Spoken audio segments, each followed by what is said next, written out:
નમસ્તે વિદ્યાર્થી મિત્રો, ગયા લેક્ચરમાં આપણે આપણા મોટા પ્રશ્ન એટલે કે સવિસ્તાર પ્રશ્ન બાકી હતા તે પૂરા કર્યા. હવે આગળ આપણે નવા ચેપ્ટર ઉપર જઈએ. છેલ્લે આપણે 8મો પાઠ સમજ્યા હતા ને, 8મો પાઠ આપણે પરીક્ષામાં લીધો હતો. હવે આપણે તો કે 10મો પાઠ, 9મું કાવ્ય આપણા અભ્યાસક્રમમાં નથી, એટલે કે 30% કોર્સ આપણે નથી, તેમાં 9મું કાવ્ય આપણે લેવાનું નથી. પણ 10મો પાઠ છે તો પાઠ ઘણો મોટો છે, એટલા માટે આપણે પહેલાં 11મું કાવ્ય લઈ લઈએ, જેથી કરીને સમજી પણ શકીએ, ટૂંકમાં કામ થઈ શકે. 11મું કાવ્ય છે આપણું મરજીવ્યા. મરજીવ્યા એટલે શું, પહેલાં તો એ આપને પ્રશ્ન થવો જોઈએ. સમુદ્રના તળિયા સુધી ડૂબકી મારી ઊંડે સુધી, સમુદ્રના તળિયા સુધી ઊંડે સુધી ડૂબકી મારી અને સમુદ્રમાં રહેલો કોઈ પણ પ્રકારનો ખજાનો છે લઈ અને બહાર આવનાર વ્યક્તિને મરજીવ્યા કહેવાય. એટલે કે જીવન મરણના જોખમવાળું કામ કરનાર. કાવ્યનું નામ આપને ખબર પડી, શીર્ષક મરજીવ્યા. કાવ્ય કેટલામું છે તો કે 11મું. કાવ્યનું નામ મરજીવ્યા. કાવ્યના કવિ પૂજાલાલ. કાવ્યનો સાહિત્ય પ્રકાર સોનેટ. પહેલો પ્રશ્ન એ પણ આપણે જોઈએ કે સોનેટ એટલે શું, તો કે ભાઈ 14 પંક્તિમાં છંદોબદ્ધ લખાતું કાવ્ય એને શું કહેવાય તો કે સોનેટ. સોનેટની કાવ્ય પંક્તિઓ છે એ 14 હોય છે, નથી 15 હોતી, નથી 13. એટલે 14 પંક્તિના કાવ્યને શું કહેવાય, સોનેટ, કે જે છંદમાં જેની રચના થતી હોય. છંદ આપને ખબર છે ને કે વ્યાકરણનો એક પ્રકાર છે. અક્ષરોની માત્રા ગણવામાં આવે છે, અક્ષરોને બંધ બેસતા મેળ ગોઠવણી કરવામાં આવે છે, એને શું કહેવાય તો કે છંદ. એમ છંદની રચના સાથે જે કાવ્યની રચના થાય તેને શું કહેવાય તો કે સોનેટ. હવે આ કાવ્યના શબ્દાર્થ, એમાં પહેલો શબ્દ અટંકી એટલે કે ટેકેલું, જીદ કરનારું, જોઈને કે હઠ કરનારું. પ્રદીપ્ત પ્રકાશિત, અહીં ઉત્તેજિત, કોઈ કાર્ય માટે ઉત્તેજિત થવું તે. મહારવ તણી, રવ એટલે તો કે અવાજ, મહા એટલે કે મોટો, તો કે મોટા અવાજથી. ચાહના ઈચ્છા, તમન્ના. વૃથા નકામું, ના હકનું. આંધળી, અહીં અવિચારી, વિચાર્યા વગરનું જે કાર્ય કરીએ તે. બલા ઉપાધિ, લપ. દ્રઢ મક્કમ, નિશ્ચિત. અફાટ પુષ્કળ. વિકરાલ ભયાનક, જે ડર લાગે હોય તેવું. તરંગ મોજું, મોજું એટલે કયું તો કે દરિયાની, સમુદ્રના કિનારે જે મોજા ઉછળે છે ને તે મોજા, એને શું કહેવાય, તરંગ કહેવાય. અગાધ ખૂબ જ ઊંડું, સમુદ્રના પાણીની ઊંડાસ. કાળને મોતને, જોઈને કે ભાઈ કોઈ સાહસી વ્યક્તિ છે, કામ કરતો હોય સાહસ ભરેલું, તો પોતાના મોતના ડરથી પણ એ ડર્યા વગર પણ એ કાર્ય કરતો હોય છે ને મોતનો ડર હોતો નથી. ગહ્વરે ગુફામાં, ગહ્વરે ગુફામાં. તમોમય અંધકારમય, કોઈ પણ પ્રકારનો અવાજ નહીં, એકદમ અંધારું, કોઈ પણ પ્રકારનું આપણે ક્યાંય દ્રશ્ય ન જોવા મળે ને અંધકારમય, તમોમય. અખૂટ, ખૂટે નહીં તેવું. તળપદા શબ્દ કા, શા માટે. ઘણી વાર પ્રશ્ન કરીએ ને કે બાળક તોફાન કરતો હોય તો આપણે કામ કરે છે તો કે કાંઈ એટલે તો કે શા માટે. તળો તળિયું, સમુદ્રનું તળિયું. કીધા, એમાં કર્યો. ભણી તરફ. વિરોધી શબ્દ કાવ્યના. ઉત્સાહ નિરુત્સાહ. વિકરાલ સુંદર. તમોમય તેજોમય, તમોમય એટલે અંધકાર, તો તેજ એટલે પ્રકાશિત, તેજોમય. આંધળું તો દેખતું. શબ્દ સમૂહ, આ કાવ્યમાં આપણે જે સમાનાર્થી શબ્દ એટલે આપણે આ બધા સાદા શબ્દો સમજી લેવાના, બરાબર. વિરોધી શબ્દ મળે છે, તળપદા શબ્દ મળે છે, કાવ્યમાં રૂઢિપ્રયોગ છે નહીં, એટલે સીધા આપણે શબ્દ સમૂહ જોઈએ. મણિ મોતી કોષ, તો મણિ અને મોતીનો ખજાનો દરિયાના પેટાળમાં મરજીવ્યા છે, એ મણિ મોતી કોષ લેવા માટે જાય છે, તો દરિયામાંથી આ મણિ અને મોતીનો મળતો ખજાનો. ગિરિમાળા, પર્વતની લાંબી હારમાળા. ગિરિમાળા એટલે પર્વતની લાંબી હારમાળા. રત્નાકર, રત્નને આકાર આપનાર. રત્નાકર એટલે રત્ન ને હીરા છે, મોતી છે, એને આકાર આપનાર. તો કે કોણ? તો કે સમુદ્ર. સમુદ્રમાં જોઈને આપણે પેટાળના, સમુદ્રના પેટાળમાંથી આપણે તળિયેથી ઘણી બધી એવી કિંમતી ખજાનો મળે છે. એ રત્ન, એ રત્નાકર એટલે સમુદ્ર. સજલ નેત્ર, આંસુથી છલકાતી આંખે. સજલ એટલે જોઈ ક્યારેય બંધ ન થઈ હોય તેવી, સતત રડવાનું ચાલુ રાખવું, આંસુથી છલકાતી આંખ. મરજીવ્યા, સમુદ્રમાં અંદર સુધી ડૂબકી મારીને મોતી લાવનાર. આપણે શીર્ષકનું પહેલાં વાત કરી હતી ને કે ભાઈ મરજીવ્યા એટલે શું? તો કે ભાઈ જે જીવન મરણનું જોખમવાળું કામ કરનાર, સમુદ્રના તળિયામાં અંદર ઊંડે સુધી જઈ અને મોતીનો, મણી મોતીનો ખજાનો બહાર લાવનાર વ્યક્તિ, એને શું કહેવાય? મરજીવ્યા. આપણે અહીંયા એક વાત આગળ એ કરી હતી કે સોનેટ એટલે શું? કારણ કે આ કાવ્ય આપણું કયું છે? તો કે સોનેટ પ્રકારનું. તો કે સોનેટ એટલે શું? તો કે 14 પંક્તિનું છંદમાં છલકાતું કાવ્ય સ્વરૂપ. 14 પંક્તિનું છંદમાં છલકાતું એટલે છંદ, જે કાવ્ય ઉપર છંદની રચના કવિઓએ કરી હોય તે કાવ્યને શું કહેવાય? સોનેટ. હવે આપણે આ કાવ્યના શબ્દાર્થ જોઈ લીધા, વિરોધી શબ્દ જોઈ લીધા, શબ્દ સમૂહ જોઈ લીધા. સોનેટ એટલે શું આપને ખ્યાલ આવી ગયો. હવે આપણે કાવ્ય પંક્તિ અને કવિ પરિચય લેશું. મોટા ભાગે વિદ્યાર્થી મિત્રો એક પાઠ્યપુસ્તક વસાવી લીધું હશે, છતાં પણ પાઠ્યપુસ્તક સમયસર વસાવી લ્યો તો વધુ સારું. એનું કારણ શું? તો કે અહીંથી જે કંઈ પણ સમજાવતા હોય ત્યારે તમારી સામે પાઠ્યપુસ્તક હોય તો ભાઈ અમે જે બાબતને સમજાવીએ છીએ ને તમને તરત ખ્યાલ આવે કે ભાઈ આ કાવ્ય પંક્તિનો આ ભાવ આપને મળે છે, અથવા આ કાવ્ય પંક્તિની આ વાત આપને કીધેલી છે. એમ પણ શબ્દમાં અલ્પવિરામ, પૂર્ણ વિરામ ક્યાં આવે છે, કયો શબ્દ કેવી રીતે લખાય છે, જોડણીની રચનાનો ખ્યાલ આવે. કાવ્ય પંક્તિ હોય તો ક્યાં કાવ્ય પંક્તિ પૂરી થાય છે, આ બધી જ બાબતનો તમારી સામે પુસ્તક હોય તો ખ્યાલ આવે.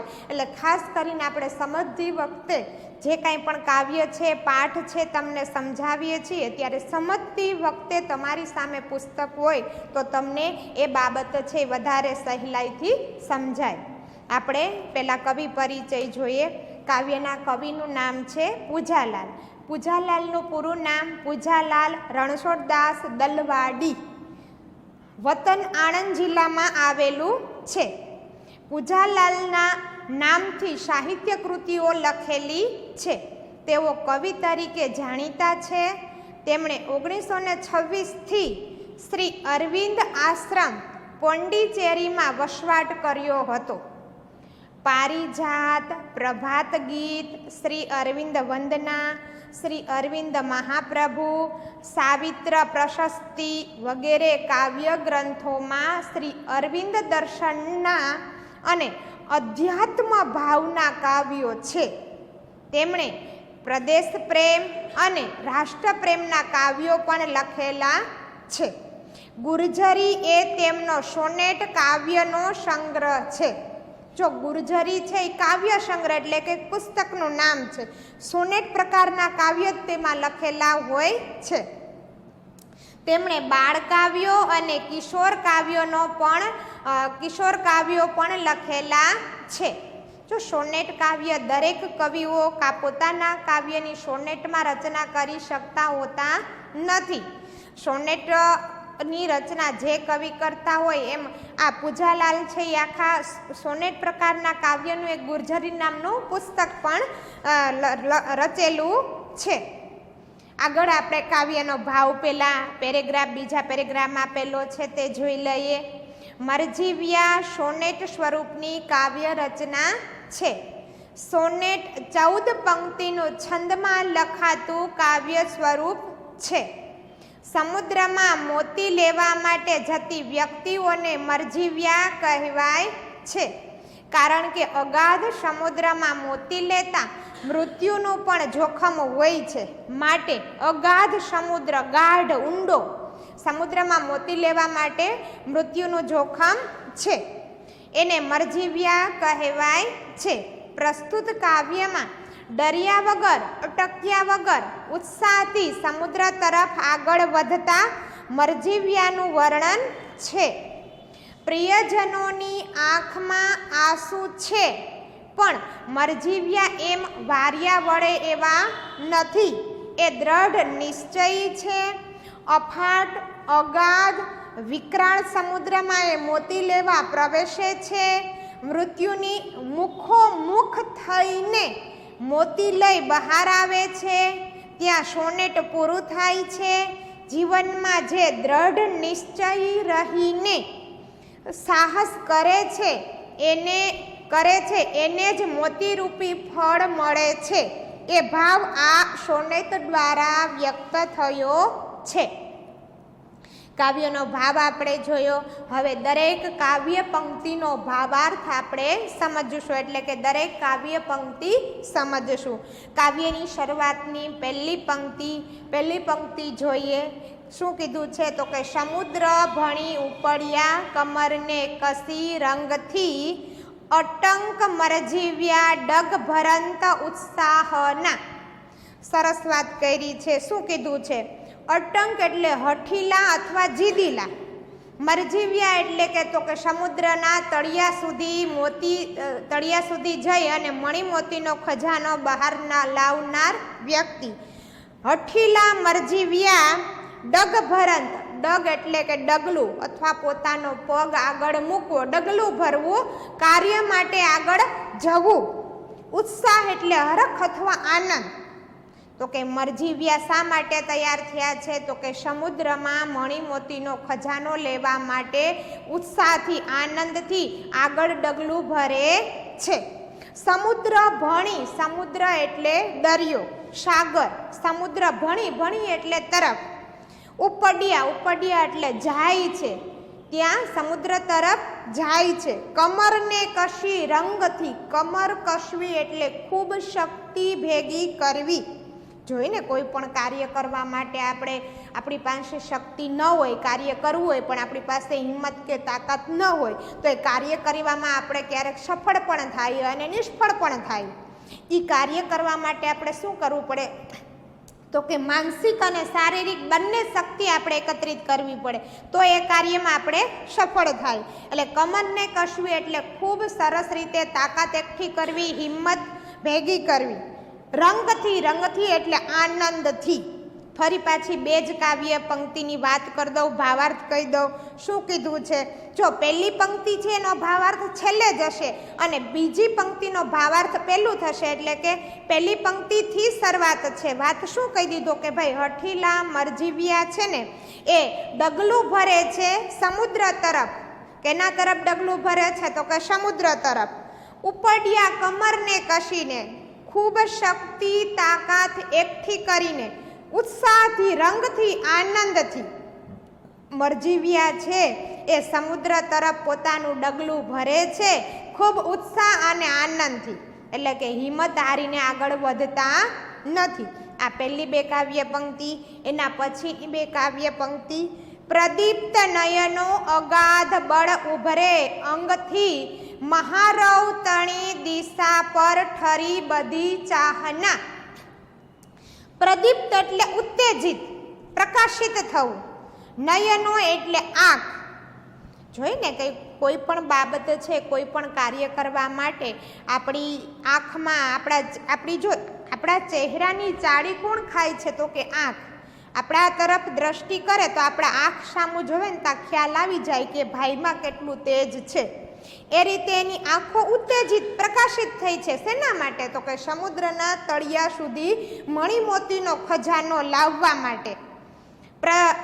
પ્રદીપ્ત નયનો અગાધ બળ ઉભરે. અગાધ એટલે ઘણું બધું, વધારે પડતું. બળ એટલે શક્તિ અથવા તાકાત. ઉભરે એટલે પોતાના શરીરમાંથી બહાર દેખાઈ આવે છે. ઉભરાવું એટલે છલી જવુંના અર્થમાં નહીં, પણ કોઈ વ્યક્તિ ઊભું હોય તો એનું આપણે નિરીક્ષણ કરીએ તો આપણે એની તાકાત, શક્તિનો એના ચહેરાના હાવભાવ ઉપરથી આપને ખ્યાલ આવે. એ મરજીવ્યાના ચહેરા ઉપરથી એ શક્તિનો તાકાત ખ્યાલ આવે છે. અંગથી, અંગ એટલે શરીર. શરીરમાંથી કેટલી બધી શક્તિ ઉભરાઈ રહી છે ને એવું એનામાં જોવા મળે છે. મહારવ. રવ એટલે અવાજ, મહા એટલે મોટો. મોટો અવાજ તણી. તણી એટલે તરફ. દિશા પર ઠરી બધી ચાહના. જ્યાં મોટો અવાજ આવે છે એ દિશા તરફ. તો મોટો અવાજ કેના? તો કે સમુદ્રના. જોઈને કે મોજા ઉછળે છે, મોજા ઉછળવાનો કેવો અવાજ આવે છે, મોટો મહારવ અવાજ આવી રહ્યો છે ને, એના તરફે કેટલી બધી શરીરમાં તાકાત ભેગી કરી અને એના તરફ એની બધી જ ઈચ્છા તમન્ના દિશા પર ઠરી બધી ચાહના એટલે ઈચ્છા, એની બધી ઈચ્છા છે ને સમુદ્ર તરફ હવે ઠરીઠામ થઈ છે, સ્થિર થઈ છે. ઠરવી એટલે સ્થિર થવી. એની બધી ઈચ્છાઓ છે ને એ સમુદ્રમાં કાર્ય કરવા માટે સ્થિર થઈ છે, સમુદ્રમાં જવા માટે સ્થિર છે. એટલા ઉત્સાહી છે, એટલા હિંમતવાળા છે. ફરી પાછી બે કાવ્ય પંક્તિની વાત કરી દઉં.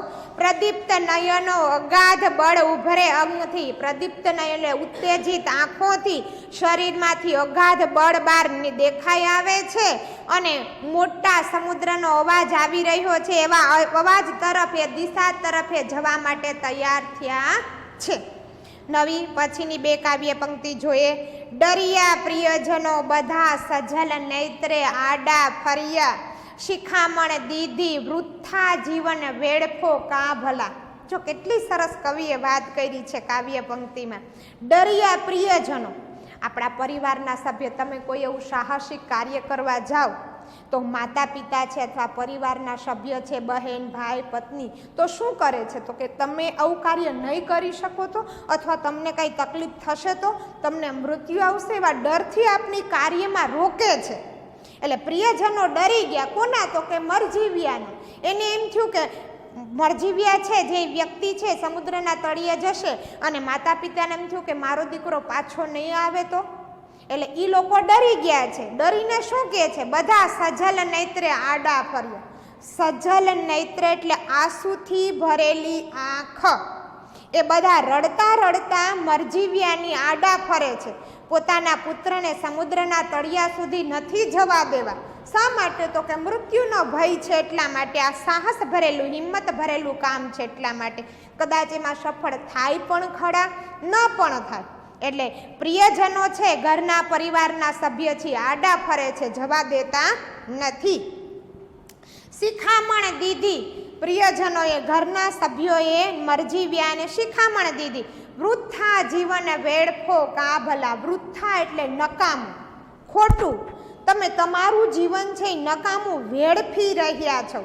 જોઈ ને, કોઈ પણ કાર્ય છે એનો આપણે સમયનો સદુપયોગ કરીએ, એ જ સમયે કાર્ય થઈ જાય તો આપણે સફળ થાય, એ જ સમયે કાર્ય ન થાય તો નિષ્ફળ થાય. એટલે તમે તમારા જીવનનો સમય છે ને વેડફી રહ્યા છો. સમુદ્રમાં જવાની તમે ખોટી જીદ કરી છો, તમે સમયને વેડફી રહ્યા છો. નકામું, વૃથા એટલે નકામું. જીવન વેડફો કા ભલા. ભલા એટલે તમે સમજો, ભલા એટલે આમ તો સમજુ વ્યક્તિ કેવું, કે તમે સમજુ થઈને તમારું જીવનને નકામું શા માટે વેડફી રહ્યા છો? આવી સમુદ્રના તળિયામાં જવાની હિંમત કરો છો અથવા એવી જીદ શા માટે કરો છો? પછીની બે કાવ્ય પંક્તિ. કહીથી વળગી વિનાશ કર આંધળી આ બલા, પરંતુ દ્રઢ નિશ્ચયી નહીં જ એમ વાર્યા વળ્યા. ફરી પાછી જો કવિએ મરજીવ્યાની હિંમત આપણી સમક્ષ મૂકી છે ને એના ઉપરથી આપણે આપણા જીવનમાં એક ઉદાહરણ લેવાનું છે કે કોઈ પણ કાર્ય કરીએ ત્યારે આપણે કોઈ બે સારા શબ્દ કે અથવા કોઈ આપને રોકે, પણ આપણે શું કરવાનું છે? તો કે મનથી, એટલે કે માનસિક અને શારીરિક બે શક્તિ ભેગી કરી અને કાર્ય કરવા વળગવાનું છે. સફળ પણ થાય અથવા નિષ્ફળ થાય એનું જોવાનું છે નહીં. ક્યાંથી વળગી વિનાશ કર આંધળી આ બલા. તમને વિનાશકારી એટલે કે જે નાશ થઈ જાય તેવી આંધળી. આંધળી એટલે દ્રષ્ટિની, નજરની દ્રષ્ટિ આંધળી હોય એવી નહીં, પણ ન સમજાય તેવી આવી વિનાશકારી કે જેનો નાશ થાય એવી. બલ્લા એટલે ઉપાધિ. આવી ઉપાધિ તમને ક્યાંથી વળગી છે? તમે ખોટી જીદ લઈને બેઠા છો. આવી લપ તમે મૂકો, આવી જાવાની લપ તમે મૂકો. આંધળી આ બલા.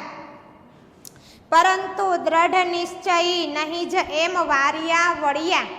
મરજીવ્યા કેવા છે તો કે દ્રઢ, મક્કમ, નિશ્ચય એટલે કે પોતાના જે કાંઈ પણ નિર્ણય ઉપર મક્કમ છે. હવે એ નિર્ણયને ગમે તેમ મનાવે, ગમે તેમ કરે, પણ એ નિર્ણયમાંથી પાછું ફરવું નથી. એટલે દ્રઢ મક્કમ છે, મનના વિચારથી એ મક્કમ છે. દ્રઢ નિશ્ચય નહીં જ એમ વાર્યા વળ્યા, એટલે પ્રિયજનોના કહેવાથી એ વાર્યા વળતા નથી. પ્રિયજનોના કહેવાથી એ કાર્ય માટે આગળ વધે છે.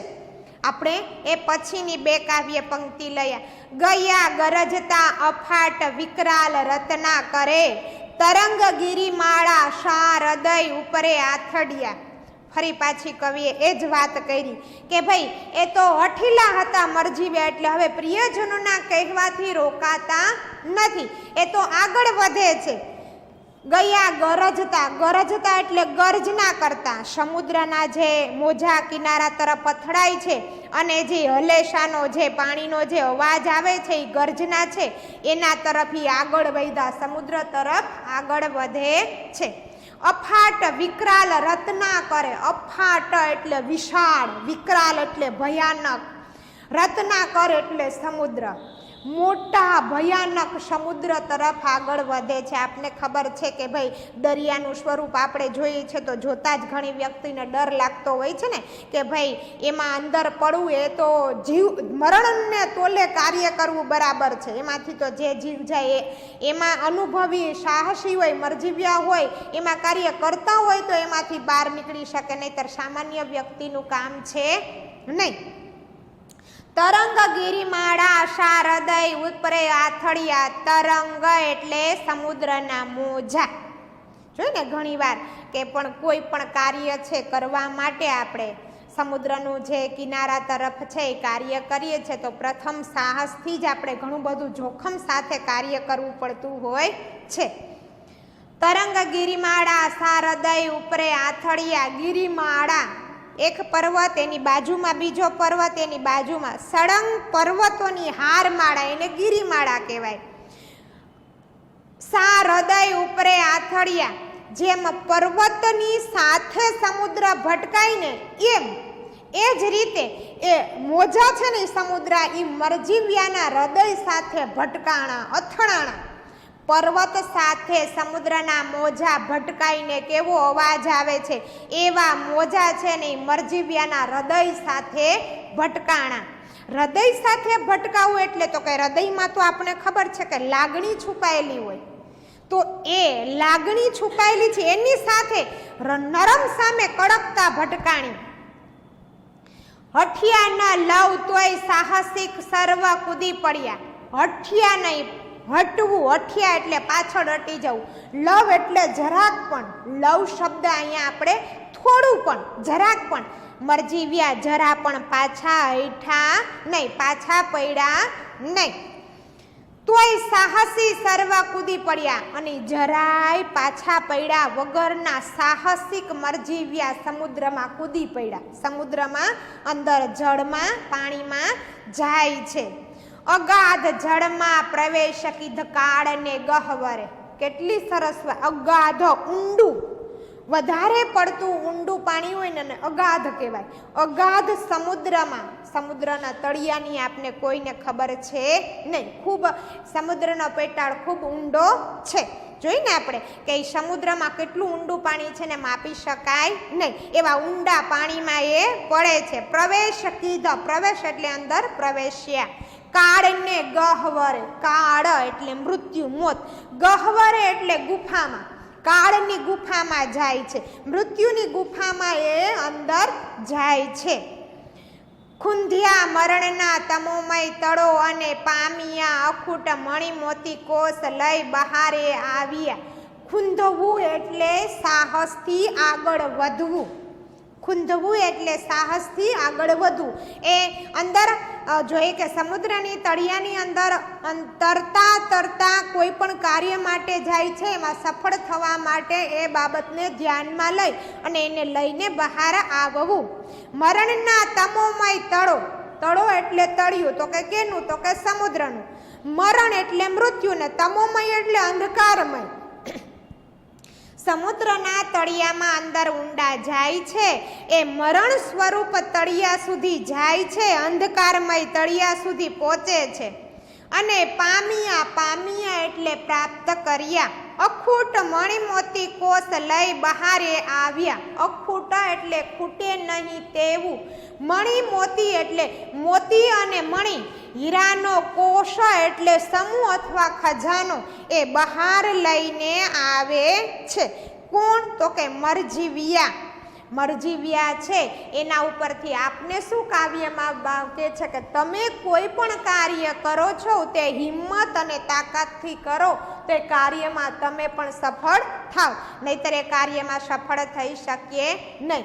જોઈને આપણે સરદાર પટેલ જોશીપરામાં મુન્દ્રા સાહેબ કરીને હતા, જે આપણે ગુજરાત રાજ્યમાં સમુદ્રની તરંગ સ્પર્ધામાં સૌરાષ્ટ્રમાં દર વર્ષે પહેલા નંબરે આવતા તે વ્યક્તિ, પીટી શિક્ષક તરીકે એનું નામ હતું જુનાગઢમાં. એટલે કોઈ પણ કાર્ય છે એ ઘણી મોટી ઉંમર સુધી પોતાનો પહેલો નંબર ગુમાવતા નહીં, અને પોતે એ માટે પ્રયત્ન, અને જો કોઈ પણ કાર્યમાં તમારે એ સ્થાન જાળવી રાખવા માટે પ્રયત્ન અને સફળ થવા માટે તમારા ઉત્સાહ જરૂરી હોય છે. આગળ આપણે અહીંયા દરેક કાવ્ય પંક્તિની વાત કરી દીધી, દરેક કાવ્ય પંક્તિનો ભાવાર્થ અથવા ભાવ તમને રજૂ કર્યો. હવે સ્વાપોથીમાં આપણે વ્યાકરણ વિભાગ છે એના 3 પ્રશ્ન 4 પ્રશ્ન મેં અહીંયા પૂરેલા રાખ્યા છે, તમારી અનુકૂળતાએ બોર્ડ વર્કમાંથી જોઈ અને લઈ લેવા. પહેલું છે જોડણી, તો કે સમુદ્રની જોડણી આ રીતે છે, વિનાશકની જોડણી આ રીતે છે, ઉત્સાહ આ રીતે થઈ શકે, સાહસિક, ગિરિમાળા અને પ્રદીપ્ત. આપણે 6 પ્રકારની જોડણી, સાચી જોડણી લખી છે, આપણે ખોટી જોડણી નથી. તમે શ્વા ખોલશો એટલે તમારી સામે ખોટી જોડણી હશે, એની સામે તમારે સાચી જોડણી લખવાની. હવે સ્વર વ્યંજન છૂટા પાડો, તો કે ભાઈ સમુદ્રમાં, તો કે સ પ્લસ અ પ્લસ મ પ્લસ ઉ પ્લસ દ પ્લસ ર પ્લસ અ. જો દ્ર છે તો એમાં ઉચ્ચારણ શું થાય? તો કે દ પછી ર ઉચ્ચારણ થાય, એટલે આપણે દ પછી ર કરવાનો અને વ્યંજન આપણે ખોડો કરશું. પ્રદીપ્ત પ પ્લસ ર પ્લસ અ પ્લસ દ પ્લસ ઈ પ્લસ પ પ્લસ ત પ્લસ અ. જો પ્ર છે એમાંથી પ પેલો ઉચ્ચરે છે ને ર પછી ઉચ્ચરે છે, એટલે પ પછી ર કરો અને એમાંથી અ નામનો સ્વર છૂટો પડે એટલે વ્યંજન બે આપણે શું કરશું? ખોડો કરશું. રત્નાકર ર પ્લસ અ પ્લસ ત છે એ અડધો છે એટલે એમાંથી સ્વર છૂટો પડતો નથી, એટલે સીધું ના કર એટલે કે ક પ્લસ અ પ્લસ ર પ્લસ અ. પ્રવેશ, તો કે પ એમાંથી કયો ઉચ્ચરે છે ઉચ્ચારણમાં? તો કે ર. તો કે કેના પછી પ પછી ર નીકળે તો આપણે ર લીધો. કયો એમાંથી સ્વર છૂટો પડે? તો કે અ. પ વ પ્લસ એ પ્લસ શ પ્લસ અ. સંજ્ઞા છે, પહેલી સંજ્ઞા જાતિવાચક છે, બીજી દ્રવ્યવાચક અને ત્રીજી ભાવવાચક. ચોથું આપણે ક્રમ વિશેષણ છે, એમાં એક આંધળી એટલે કે ગુણવાચક અને તમોમય એટલે ગુણવાચક. તો કે શ્વાપોથીના 4 પોઈન્ટ આપણે વ્યાકરણના લઈ લીધા છે. આવતા પીરિયડમાં આપણે પછીના ક્રમ લઈ લેશું. આપણું કાવ્ય અહીંયા પૂરું થાય છે.